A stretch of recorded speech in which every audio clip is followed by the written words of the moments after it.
Thank you all for allowing me to participate in this awesome event. I think it's incredible that we're all here talking about how we can move toward the future. At HBL, we recognize that beyond the state, that we're the 7th largest public library in the country.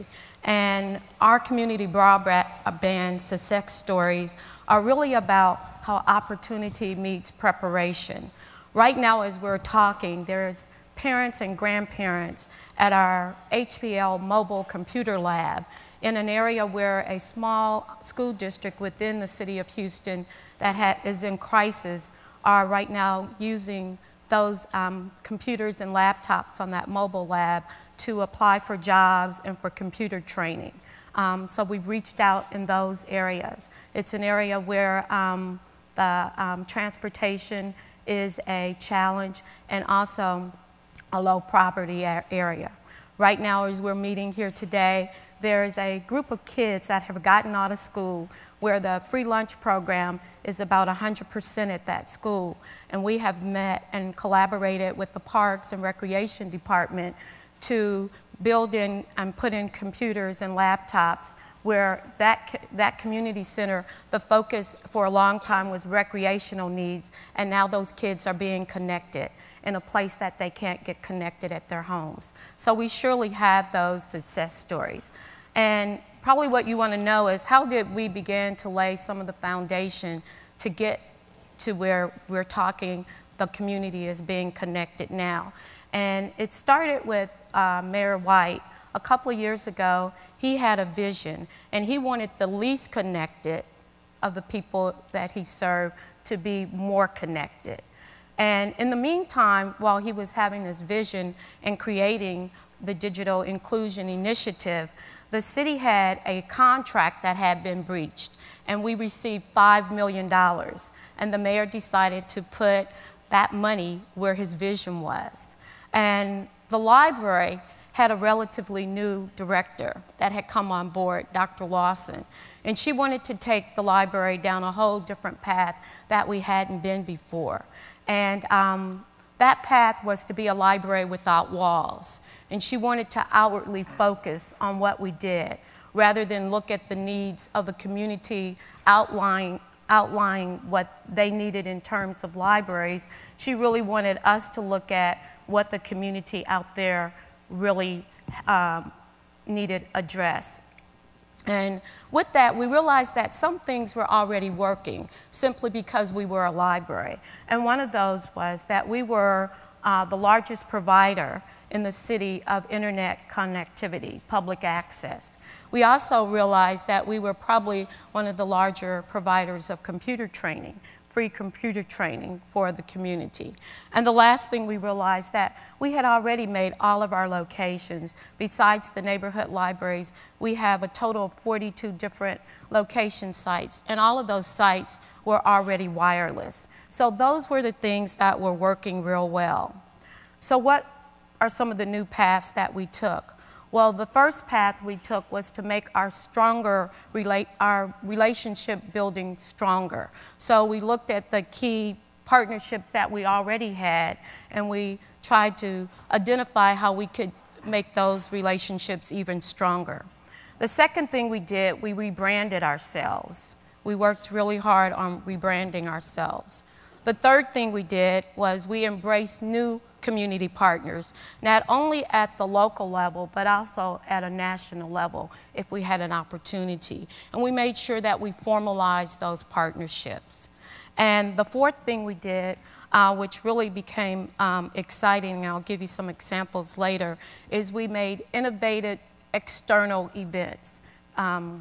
We look for innovation in external events. So in-house we do programming and services for the library, but we tried to look outside what was happening and how we could connect with that with the public. And the last thing we did, we increased our community engagement. We already knew that we were pretty darn good at what we did, but we looked at ways to heighten the awareness of how we did our community engagement. An example I'll give you of rebranding ourselves, besides changing our websites, which a lot of you all have done, we looked at ways that we could have a logo, just like Target or McDonald's. How could we come up with a consistent logo that people would just see our logo and identify with us? And we start putting our logo on anything and everything, from materials, handouts, to our buildings, our facilities. So we made sure that we did that. And also, in rebranding ourselves, we decided to build or renovate some smaller locations that we call HPL Express.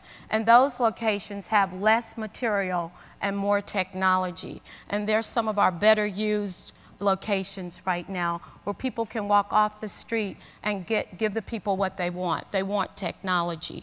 We also put floating collections in those areas, so whatever the people want when they come in there pretty well stays there when it arrives there. Example of innovative external events, WrestleMania came to Houston, the city of Houston. And we decided to reach out to them.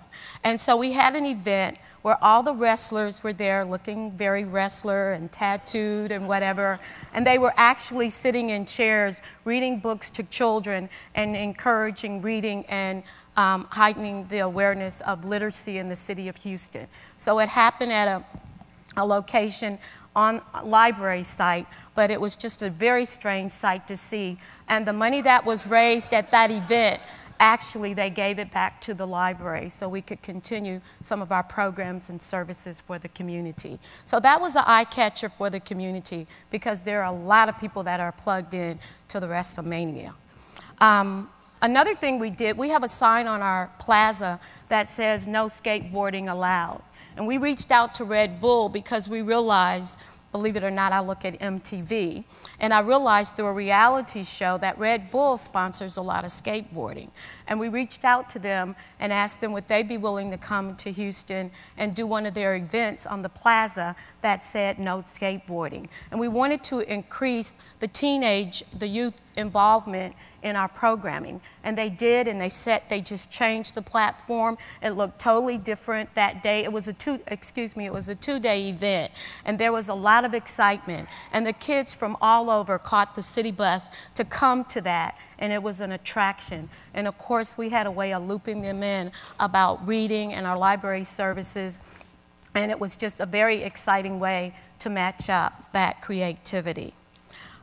With the community engagement, we just continue to do what we do, but we do it better, meeting weekly. The senior executive staff meet weekly with the elected official, and we ask them, how can we help you serve your constituents better? And believe me, we got more ideas than we ever wanted to have, but it is an exciting way to make that happen. Well, now there was a buzz about the library, and the mayor took notice because he saw that we were doing things differently, and he saw our credibility. We began to win some awards for some of the things that we were doing, and he saw that we had the ability to retool and re-engineer our programs and services to tune in to what the community wanted. And the stage was set, and opportunity met preparation, and the Digital Inclusion Initiative was moved with its funding, that was a very important part, with its funding to the library. And this is where Nicole comes in.